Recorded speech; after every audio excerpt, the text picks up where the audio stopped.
I'm David Preston, and you're listening to the Lit AF podcast. Join us each week for a tour through the literary classics like you have never heard them before. Each season is a new book, and each episode is a new way of thinking about it. If you'd like more information about becoming a sponsor or a member of the Lit AF community, which will enable you to attend live streams with authors, get discounts on merchandise, participate in community forums, and even determine what I read next, come find us on the web at litafpodcast.com.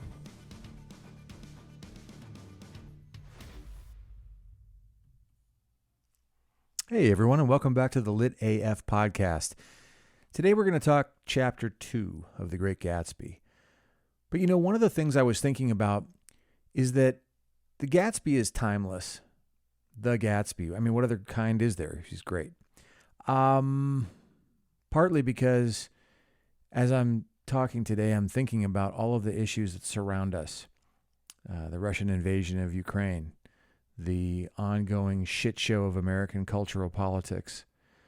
And if you read The Great Gatsby, there's very little contextual evidence of anything. I think there's a mention of the Black Sox scandal in the World Series, but there's nothing that would tie it to a moment in history. All of the personalities, all of the interpersonal dynamics, they're all timeless. And that's what makes the book just as relevant today. The sexual tension, the materialism and the desire. And that actually brings me to something that seems to have obtained all throughout human history. A lot of people wondering, why is Russia invading Ukraine?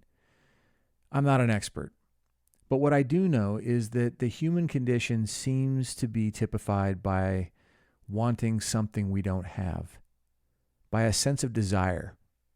And especially in American culture, everyone seems to get brought up with this idea that goal attainment, achieving something, that it's going to make us happy somehow. And I'm not sure that school trains anyone for anything like that. I think, if anything, instead of success, John Wooden created his pyramid of success because as an English teacher in Martinsville, Indiana, he was really concerned about the futures of his students. Could they be happy? Could they be fulfilled? Not if their idea of happiness or fulfillment was money or status or a car or a partner or a house. All of those things can be taken away. And none of this is new. Epictetus wrote, quote, "Remember that it's not only the desire for wealth and position that debases and subjugates us, but also the desire for peace, leisure, travel, and learning. It doesn't matter what the external thing is. The value we place on it subjugates us to another. Where our heart is set, there our impediment lies." I suspected the whole time I was growing up that school wasn't training me for anything other than getting better at wanting, getting better at being constructively unhappy. Next time I'll talk about Hurricane Carter and how seeing his representation in a movie actually helped me see that anything that somebody else could take away from me was something I didn't want. But for now, as we pick up in Chapter 2, stay mindful of what makes this timeless and what makes you hungry. About halfway between West Egg and New York, the motor road hastily joins the railroad and runs beside it for a quarter of a mile, so as to shrink away from a certain desolate area of land. This is a valley of ashes, a fantastic farm where ashes grow like wheat into ridges and hills and grotesque gardens, where ashes take the forms of houses and chimneys and rising smoke, and finally, with a transcendent effort, of men who move dimly and already crumbling through the powdery air. Occasionally, a line of gray cars crawls along an invisible track, gives out a ghastly creak, and comes to rest, and immediately the ash-gray men swarm up with leaden spades and stir up an impenetrable cloud which screens their obscure operations from your sight. But above the gray land and the spasms of bleak dust which drift endlessly over it, you perceive, after a moment, the eyes of Dr. T.J. Eckelberg. The eyes of Dr. T.J. Eckelberg are blue and gigantic. Their retinas are 1 yard high. They look out of no face, but instead from a pair of enormous yellow spectacles, which pass over a non-existent nose. Evidently, some wild wag of an oculist set them there to fatten his practice in the borough of Queens, and then sank down himself into eternal blindness, or forgot them and moved away. But his eyes, dimmed a little by many paintless days under sun and rain, brood on over the solemn dumping ground. The Valley of Ashes is bounded on one side by a small foul river, and when the drawbridge is up to let the barges through, the passengers on waiting trains can stare at the dismal scene for as long as half an hour. There is always a halt there of at least a minute, and it was because of this that I first met Tom Buchanan's mistress. So this is the classic stuff, right? And by classic here, I don't mean the book itself. I mean, this is the way it gets taught in high school. So at the end of chapter 1, you've got the green light at the end of the dock that turns out to be daisies. And here, we've got the Valley of Ashes, the burned out remains, the eyes of Dr. T.J. Eckelberg, right? Well, we'll come back to that, not to make too much of it yet, but it's important to think in terms of desire, in terms of our timeless natures. What happens to people who want so much that that desire ends up consuming them completely and leaving only the gray, dry, blowing remains? The fact that Tom Buchanan had a mistress was insisted upon wherever he was known. His acquaintances resented the fact that he turned up in popular restaurants with her, and leaving her at a table, sauntered about chatting with whomsoever he knew. Though I was curious to see her, I had no desire to meet her, but I did. I went up to New York with Tom on the train one afternoon, and when we stopped by the ash heaps, he jumped to his feet, and taking hold of my elbow, literally forced me from the car. "We're getting off," he insisted. "I want you to meet my girl." I think he'd tanked up a good deal at luncheon, and his determination to have my company bordered on violence. The supercilious assumption was that on Sunday afternoon I had nothing better to do. I followed him over a low, whitewashed railroad fence, and we walked back 100 yards along the road under Dr. Eckelberg's persistent stare. The only building in sight was a small block of yellow brick sitting on the edge of the wasteland, a sort of compact Main Street ministering to it, and contiguous to absolutely nothing. One of the 3 shops it contained was for rent, and another was an all-night restaurant approached by a trail of ashes. The third was a garage. Repairs, George B. Wilson, cars bought and sold. And I followed Tom inside. The interior was unprosperous and bare. The only car visible was the dust-covered wreck of a Ford which crouched in a dim corner. It had occurred to me that this shadow of a garage must be a blind, and that sumptuous and romantic apartments were concealed overhead, when the proprietor himself appeared in the door of an office, wiping his hands on a piece of waste. He was a blond, spiritless man, anemic and faintly handsome. When he saw us, a damp gleam of hope sprang into his light blue eyes. "Hello, Wilson, old man," said Tom, slapping him jovially on the shoulder. "How's business?" "I can't complain," answered Wilson unconvincingly. "When are you going to sell me that car?" "Next week. I've got my man working on it now." "Works pretty slow, don't he?" "No, he doesn't," said Tom coldly. "And if you feel that way about it, maybe I'd better sell it somewhere else after all." "I don't mean that," explained Wilson quickly. "I just meant—" His voice faded off, and Tom glanced impatiently around the garage. Then I heard footsteps on the stairs, and in a moment the thickish figure of a woman blocked out the light from the office door. She was in the middle 30s, and faintly stout, but she carried her surplus flesh sensuously, as some women can. Her face, above a spotted dress of dark blue crepe de chine, contained no facet or gleam of beauty, but there was an immediate perceptible vitality about her, as if the nerves of her body were continually smoldering. She smiled slowly, and, walking through her husband as if he were a ghost, shook hands with Tom, looking him flush in the eye. Then she wet her lips, and without turning around, spoke to her husband in a soft, coarse voice. "Get some chairs, why don't you, so somebody can sit down?" "Oh, sure," agreed Wilson hurriedly. and went toward the little office, mingling immediately with the cement color of the walls. A white ashen dust veiled his dark suit and his pale hair as it veiled everything in the vicinity, except his wife, who moved close to Tom. "I want to see you," said Tom intently. "Get on the next train." "All right. I'll meet you by the newsstand on the lower level." She nodded and moved away from him just as George Wilson emerged with 2 chairs from his office door. We waited for her down the road and out of sight. It was a few days before the 4th of July, and a gray, scrawny Italian child was setting torpedoes in a row along the railroad track. "Terrible place, isn't it?" said Tom, exchanging a frown with Dr. Eckelberg. "Awful. It does her good to get away." "Doesn't her husband object?" "Wilson? He thinks she goes to see her sister in New York. He's so dumb he doesn't know he's alive." So, Tom Buchanan and his girl and I went up together to New York. Or not quite together, for Mrs. Wilson sat discreetly in another car. Tom deferred that much to the sensibilities of those East Eggers who might be on the train.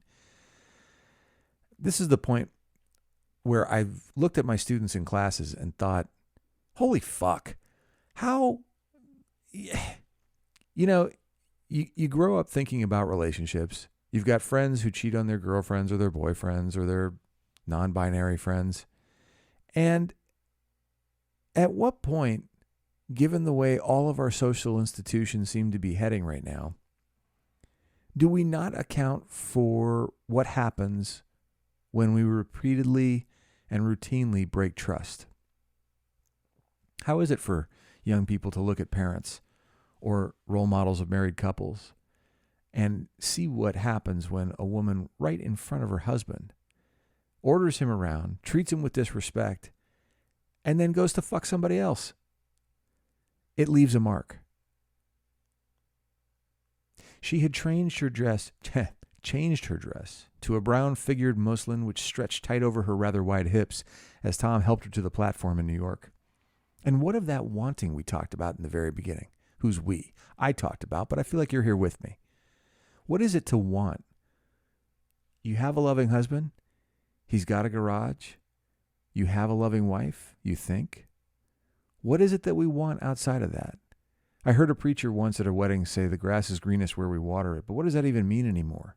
What are we willing to commit to imperfection in order to make it last and make it work and make it something we can count on as real, at least enough to share a sense of reality with anyone else around us?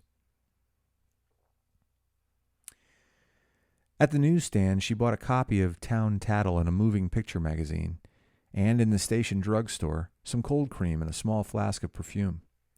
Upstairs in the solemn echoing drive, she let 4 taxicabs drive away before she selected a new one, lavender-colored with gray upholstery, and in this we slid out from the mass of the station into the glowing sunshine. But immediately she turned sharply from the window and, leaning forward, tapped on the front glass. "I want to get one of those dogs," she said earnestly. "I want to get one for the apartment. They're nice to have, a dog." We backed up to a gray old man who bore an absurd resemblance to John D. Rockefeller. In a basket, swung from his neck, cowered a dozen very recent puppies of an indeterminate breed. "What kind are they?" asked Mrs. Wilson eagerly as he came to the taxi window. "All kinds. What kind do you want, lady?" "I'd like to get one of those police dogs. I don't suppose you got that kind." The man peered doubtfully into the basket, plunged in his hand, and drew one up, wriggling by the back of the neck. "That's no police dog," said Tom. "No, it's not exactly a police dog," said the man with disappointment in his voice. "It's more of an Airedale." He passed his hand over the brown wash rag of a back. "Look at that coat. Some coat. That's a dog that'll never bother you with catching cold." So even the dog guy in Fitzgerald's world is a con artist, on the make, ready to say whatever will make the sale. "I think it's cute," said Mrs. Wilson enthusiastically. "How much is it?" "That dog?" He looked at it admiringly. "That dog will cost you $10. The Airedale, undoubtedly there was an Airedale concerned in it somewhere, though its feet were startlingly white, changed hands and settled down into Mrs. Wilson's lap, where she fondled the weatherproof coat with rapture. "Is it a boy or a girl?" she asked delicately. "That dog? That dog's a boy." "It's a bitch," said Tom decisively. "Here's your money. Go and buy 10 more dogs with it." We drove over to Fifth Avenue, so warm and soft, almost pastoral, on the summer Sunday afternoon that I wouldn't have been surprised to see a great flock of white sheep turn the corner. Fitzgerald does a subtle but wonderful job setting the tone through the season throughout this book. "Hold on," I said. "I have to leave you here." "No, you don't," interposed Tom quickly. "Myrtle will be hurt if you don't come up to the apartment. Won't you, Myrtle?" "Come on," she urged. "I'll telephone my sister Catherine. She's said to be very beautiful by people who ought to know." "Well, I'd like to, but—" We went on, cutting back over the park again toward the West Hundreds. At 158th Street, the cab stopped at one slice in a long white cake of apartment houses. The metaphors are also so elegant. Throwing a regal homecoming glance around the neighborhood, Mrs. Wilson gathered up her dog and her other purchases and went haughtily in. Notice how her affect changes from the garage. "I'm going to have the McKees come up," she announced as we rose in the elevator. "And of course, I got to call up my sister, too." The apartment was on the top floor. A small living room, a small dining room, a small bedroom, and a bath. The living room was crowded to the doors with a set of tapestried furniture entirely too large for it, so that to move about was to stumble continually over scenes of ladies swinging in the gardens of Versailles. The only picture was an over-enlarged photograph, apparently a hen sitting on a blurred rock. Looked at from a distance, however, the hen resolved itself into a bonnet, and the countenance of a stout old lady beamed down into the room. Several old copies of the town tattle lay on the table together with a copy of Simon Called Peter and some of the small scandal magazines of Broadway. Mrs. Wilson was first concerned with the dog. A reluctant elevator boy went for a box full of straw and some milk, to which he added on his own initiative a tin of large, hard dog biscuits, one of which decomposed apathetically in the saucer of milk all afternoon. Gee whiz, what a surprise. These two people who can't take care of each other or anyone else are now neglecting their brand new dog. Meanwhile, Tom brought out a bottle of whiskey from a locked bureau door. There are some things to which he does pay close attention. "I must have been drunk just twice in my life." Now here Nick inserts himself, the narrator, again as our voice of reason, our sort of symbol of normalcy in this sea of whatever this is. "I have been drunk just twice in my life, and the second time was that afternoon. So everything that happened has a dim, hazy cast over it, although until after 8 o'clock, the apartment was full of cheerful sun. Sitting on Tom's lap, Mrs. Wilson called up several people on the telephone. Then there were no cigarettes, and I went out to buy some at the drugstore on the corner. When I came back, they had disappeared, so I sat down discreetly in the living room and read a chapter of Simon Called Peter. Either it was terrible stuff, or the whiskey distorted things because it didn't make any sense to me. Just as Tom and Myrtle, after the first drink Mrs. Wilson and I called each other by our first names, reappeared, company commenced to arrive at the apartment door. The sister, Catherine, was a slender, worldly girl of about 30 with a solid, sticky bob of red hair and a complexion powdered milky white. Her eyebrows had been plucked and then drawn on again at a more rakish angle, but the efforts of nature toward the restoration of the old alignment gave a blurred air to her face. When she moved about, there was an incessant clicking as innumerable pottery bracelets jingled up and down upon her arms. She came in with such a proprietary haste and looked around so possessively at the furniture that I wondered if she lived there. But when I asked her, she laughed immoderately, repeated my question aloud, and told me she lived with a girlfriend at a hotel. Mr. McKee was a pale feminine man from the flat below. He had just shaved, for there was a white spot of lather on his cheekbone, and he was most respectful in his greeting to everyone in the room. He informed me that he was in the artistic game, and I gathered later that he was a photographer and had made the dim enlargement of Mrs. Wilson's mother, which hovered like an ectoplasm on the wall. His wife was shrill, languid, handsome, and horrible. She told me with pride that her husband had photographed her 127 times since they had been married. That's one of those moments with students where I crack up because when she was 3, my daughter used to like to point my phone at herself, and 127 was just a shudder, a couple of seconds. Mrs. Wilson had changed her costume some time before and was now attired in an elaborate... By the way, for people who are bridging the gap and listening to this podcast thinking about glossing over the era, and I use glossing on purpose, between digital and film, one of my favorite moments in the Mad Men series was that beautiful pitch that Don gave when he was talking about the Kodak slides. It's not a wheel. It's not about the modern or the new. It's a carousel. It's about nostalgia, a return to a time that gives us some pain, some wistfulness, some longing, some yearning. And when I see someone take such pleasure, when I was a kid, we had to get our 24 exposure roll of film developed, and it cost what for me at that time was a lot of money, both to buy the film and to get it developed. So we hoarded those pictures, and our parents were even more conscious about it. I used to have to burn a couple of negatives, a couple of exposures, just to get to the end of the roll of film. And by the time that I did, enough time had gone past where getting the film back out of that envelope was such a wonderful feeling, but also instant nostalgia because I had to figure out what the pictures were from. Was that Thanksgiving? Nah, you didn't have that sweater yet. That was that other thing. And we would have to literally tell the stories of our pictures. And now that my daughter and everybody else can just crank out picture after picture after picture, first of all, we get dumb lucky and get a good one once in a while. But second of all, we no longer have to tell the stories of our pictures. It's instantaneous. And in fact, when we have to use social media, our pictures tell the story of us. Mrs. Wilson had changed her costume sometime before and was now attired in an elaborate afternoon dress of cream-colored chiffon, which gave out a continual rustle as she swept about the room. With the influence of the dress, her personality had also undergone a change. The intense vitality that had been so remarkable in the garage was converted into impressive hauteur. Her laughter, her gestures, her assertions became more violently affected moment by moment, and as she expanded, the room grew smaller around her, until she seemed to be revolving on a noisy, creaking pivot through the smoky air.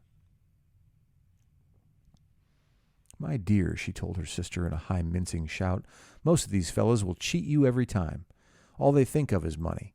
I had a woman up here last week to look at my feet, and when she gave me the bill, you'd have thought she had my appendicitis out." "What was the name of the woman?" asked Mrs. McKee. "Mrs. Eberhardt. She goes around looking at people's feet in their own homes." Again, the mechanic's wife, suddenly transformed by the desire to be something she's not. "I like your dress," remarked Mrs. McKee. "I think it's adorable." Mrs. Wilson rejected the compliment by raising her eyebrow in disdain. "It's just a crazy old thing," she said. "I just slip it on sometimes when I don't care what I look like." "But it looks wonderful on you, if you know what I mean," pursued Mrs. McKee. "If Chester could only get you in that pose, I think he could make something of it." We all looked in silence at Mrs. Wilson, who removed a strand of hair from over her eyes and looked back at us with a brilliant smile. Mr. McKee regarded her intently, with his head on one side, and then moved his hand back and forth slowly in front of his face. "I should change the light," he said after a moment. "I'd like to bring out the modeling of the features, and I'd try to get a hold of all the back hair." "I wouldn't think of changing the light," cried Mrs. McKee. "I think it's—" Her husband said, "Shh," and we all looked at the subject again, whereupon Tom Buchanan yawned audibly and got to his feet. "You McKees have something to drink," he said. "Get some more ice and mineral water, Myrtle, before everyone goes to sleep." "I told that boy about the ice." Myrtle raised her eyebrows in despair at the shiftlessness of the lower orders. "These people. You have to keep after them all the time." She looked at me and laughed pointlessly. Then she flounced over to the dog, kissed it with ecstasy, and swept into the kitchen, implying that a dozen chefs awaited her order there. "I've done some nice things out on Long Island," asserted Mr. McKee. Tom looked at him blankly. "2 of them we have framed downstairs." "2 what?" demanded Tom. 2 studies. One of them I call Montauk Point, the gulls, and the other I call Montauk Point, the sea. The Sister Catherine sat down beside me on the couch. Do you live down on Long Island too? She inquired. I live at West Egg. Really? I was down there at a party about a month ago, at a man named Gatsby's. Do you know him? I live next door to him. Well, they say he's a nephew or a cousin of Kaiser Wilhelm's. That's where all his money comes from. Really? She nodded. Now, at the beginning I mentioned how timeless this is precisely because it doesn't allude to real figures or events. Well, I've never been asked by a single student who Kaiser Wilhelm is. In fact, almost every allusion in every book, most people glance over because they want the dialogue and they want the action. But now it occurs to me that Fitzgerald does drop enough chestnuts that you could find your way if you were looking for it. She nodded. I'm scared of him. I'd hate to have him get anything on me. This absorbing information about my neighbor was interrupted by Mrs. McKee's pointing suddenly at Catherine. Chester, I think you could do something with her, she broke out. But Mr. McKee only nodded in a bored way and turned his attention to Tom. I'd like to do more work on Long Island if I could get the entry. All I ask is they should give me a start. Ask Myrtle, said Tom, breaking into a long, short shout of laughter as Mrs. Wilson entered with the tray. She'll give you a letter of introduction, won't you, Myrtle? Do what? She asked, startled. You'll give McKee a letter of introduction to your husband so he can do some studies of him. His lips moved silently for a moment as he invented George B. Wilson at the gasoline pump or something like that. You know, talk about adding insult to injury. Catherine leaned close to me and whispered in my ear, neither of them can stand the person they're married to. Can't they? Can't stand them. She looked at Myrtle and then at Tom. What I say is, why go on living with them if they can't stand them? If I was them, I'd get a divorce and get married to each other right away. Doesn't she like Wilson either? The answer to this was unexpected. It came from Myrtle, who had overheard the question, and it was violent and obscene. You see? Cried Catherine triumphantly. She lowered her voice again. It's really his wife that's keeping them apart. She's a Catholic, and they don't believe in divorce. Daisy was not a Catholic, and I was a little shocked at the elaborateness of the lie. When they do get married, continued Catherine, they're going west to live for a while until it blows over. It'd be more discreet to go to Europe. Oh, do you like Europe? She exclaimed surprisingly. I just got back from Monte Carlo. Really? Just last year. I went over there with another girl. Stay long? No, we just went to Monte Carlo and back. We went by way of Marseille. We had over $1,200 when we started, but we got gypped out of all of it in 2 days in the private rooms. We had an awful time getting back, I can tell you. God, how I hated that town. The late afternoon sky bloomed in the window for a moment, like the blue honey of the Mediterranean. Then the shrill voice of Mrs. McKee called me back into the room. I almost made a mistake, too, she declared vigorously. I almost married a little kike who'd been after me for years. I knew he was below me. Everybody kept saying to me, Lucille, that man's way below you. But if I hadn't met Chester, he'd have got me sure. Now, here's a part where I can't really talk about this in schools. I happen to be a Jew. There, I said it. But you know, one of the things that really gets my attention, and Fitzgerald does it in a couple places in this book, and I'm not 100% sure. I'd have to do my research. I don't know if F. Scott Fitzgerald was himself an anti-Semite. He mentions Wasteland. That made me think of T.S. Eliot, who was an anti-Semite. But the use of the word kike, and later on, there's a description of another character. What the fuck? I mean, if this is how people feel when they meet Mark Twain, and he uses the N-word something like 237 times in one of his novels, oof. And yet, again, because of the times in which we live, I've never had anyone in any of my classes stop and even ask me what that word meant. Yes, but listen, said Myrtle Wilson, nodding her head up and down. At least you didn't marry him. I know I didn't. Well, I married him, said Myrtle ambiguously, and that's the difference between your case and mine. Why did you, Myrtle? Demanded Catherine. Nobody forced you to. Myrtle considered. Oh, and by the way, I did say kike now several times, and as offensive as that is to me, and it is offensive, it feels like a knife. I don't believe that words have the power of force. I don't believe that words in and of themselves, or our ability to control who says what, makes any good goddamn bit of difference. So if I say goddamn, does that make me a blasphemer? Fuck no. Am I going to go out on a limb and say the N-word at this point? I got better headaches to have. But I will tell you that the words, the syllables themselves, don't matter nearly as much, but hang on for it, as the feelings of the people around us and how we respect each other and express that respect as human beings. I don't think that we should be so blasé, so insensitive as to claim our right to say anything at the expense of somebody else's mental or physical well-being. The fact that I said I don't believe that words in themselves are angry weapons, well, there's a lot of room for really good disagreement between sensitive, thoughtful, caring human beings about words themselves and who can use them and under what circumstances. And I really do wish that we had more space and time for those conversations. I really do wish that we could unpack the history, the injustice, the hurt. I wish that we could have a far more restorative dialogue in general about a lot of things. Rather than just taking a position on who gets to say what, I really do wish that we could talk about why. Why did it ever matter? Why does it matter now? Why is it a symbol of restraint and respect? Why is it a symbol of abuse and fear and harm? And what does it do to people to restrict themselves, to restrict others in any circumstance, for any reason? I really wish that those were the conversations that we could have around this. And if anybody's interested, I'm willing. I would love to explore this further. Back to the text. Myrtle considered. I married him because I thought he was a gentleman, she said finally. I thought he knew something about breeding, but he wasn't fit to lick my shoe. You were crazy about him for a while, said Catherine. Crazy about him, cried Myrtle incredulously. Who said I was crazy about him?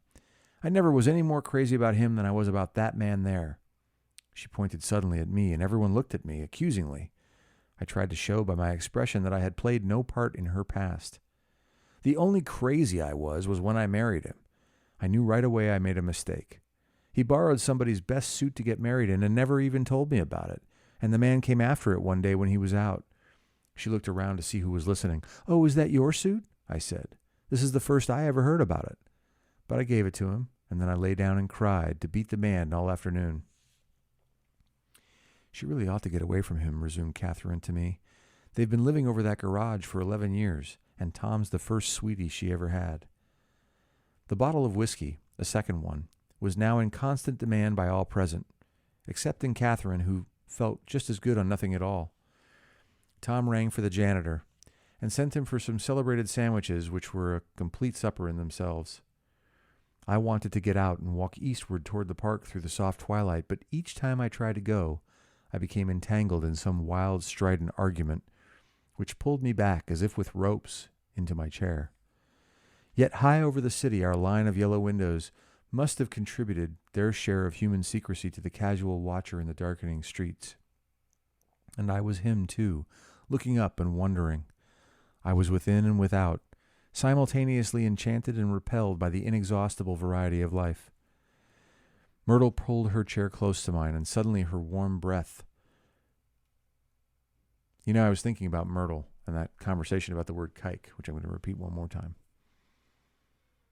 As tempted as we might be, as readers, to feel sympathy for someone who apparently is in a loveless relationship, thinks little of her husband, and I guess little of herself for being with him, Fitzgerald doesn't let us off the hook.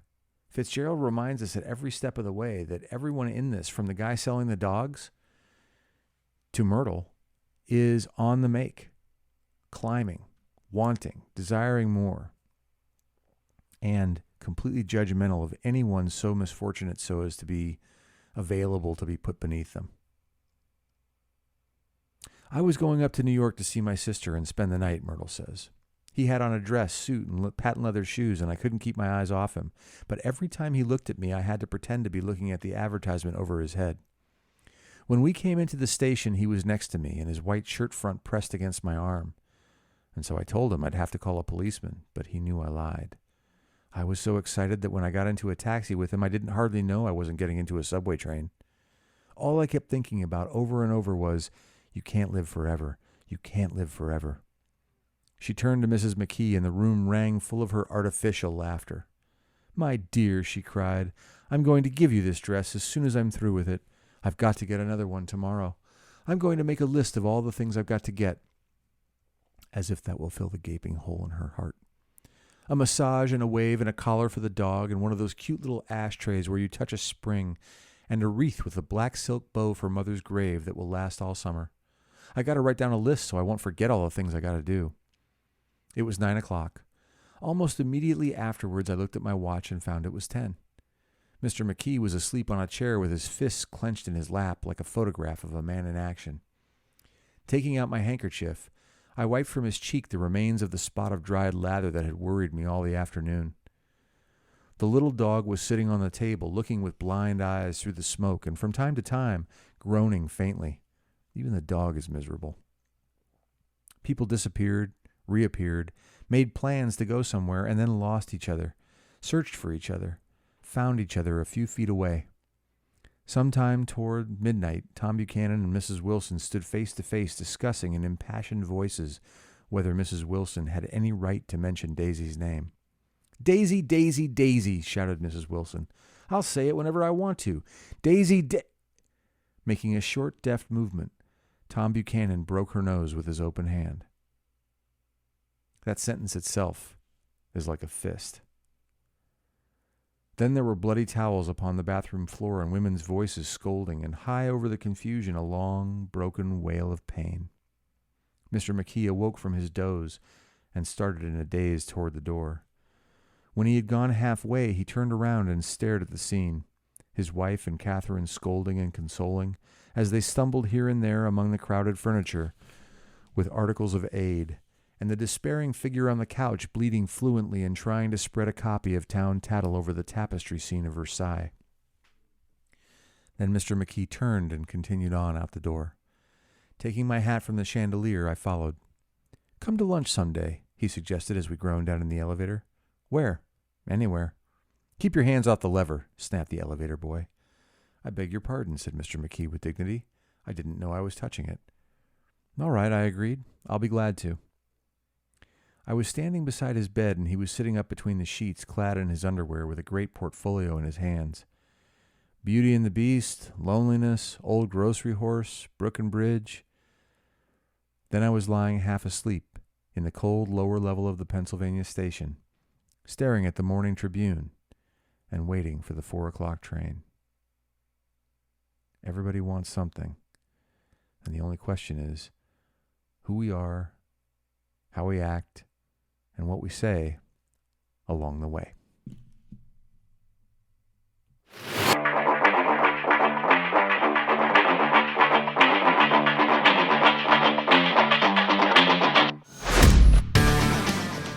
Thanks for listening. Join us next time on Lit AF for more of The Great Gatsby. And in the meantime, for all sorts of wonderfulness, please head on over to our website at litafpodcast.com. See you next time.